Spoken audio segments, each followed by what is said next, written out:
Jada's lying, and I have the timeline to prove it. Jada is currently on her Pay Attention to Me tour, and she is making all these wild claims, including that Tupac proposed to her while he was at Rikers. Really? The math isn't mathing, so let's take a look. Tupac was convicted of sexual assault charges on February 8th, 1995. From there, he was sent to Rikers Prison, only to be transferred less than a month later to Clinton Correctional Facility. And she specifically said she went to see him. This was not on the phone. Book when I go to see him in Rikers, probably one of the more painful parts. Seeing him there, the condition that he was in, and having to leave him there. Cool. So prior to going into Rikers, Tupac already had a girlfriend named Keisha. He proposed to Keisha, her words, in a September 2011 interview. He proposed to Keisha before he even went into prison. They were already engaged.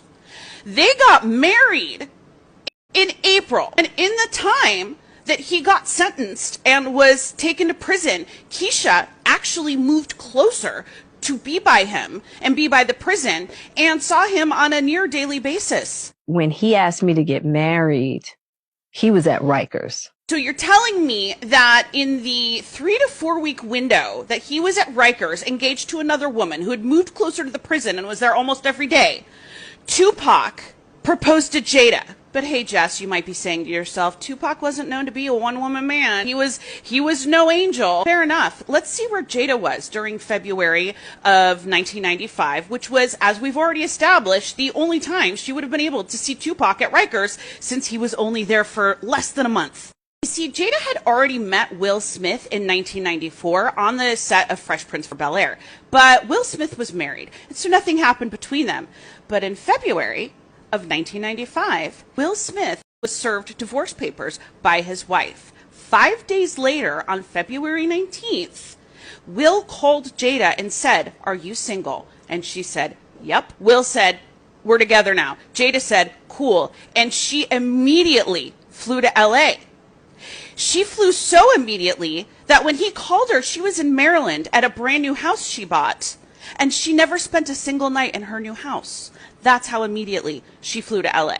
When, in all that time, did you visit Tupac at Rikers and get this fucking proposal? And for the record, Keisha and Tupac stayed married for about 10 months. They got their marriage annulled about 4 or 5 months after Tupac was released from prison. He was bailed out by Suge Knight.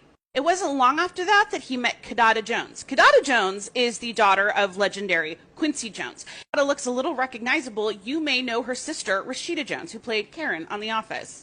Kidada and Tupac were living together and engaged when Tupac was shot and killed. Kidada was the one that was there with him at the hospital the night he died. Kidada was handed his bloody clothes. She was the one who told him, "We all love you," before he slipped into a coma and never woke up. Keisha spoke with Tupac several days before he died because even though their marriage was annulled, they still remained good friends. And I can't help but notice that all of the women who are actually part of his life in a meaningful way are the ones that have just kept quiet. They've kept silent. They've kept their memories to themselves and not tried to use a dead man as their limelight.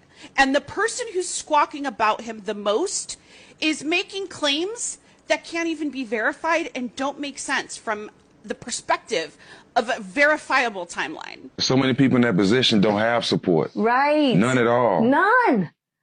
You know? And he got the best. He did get the best, but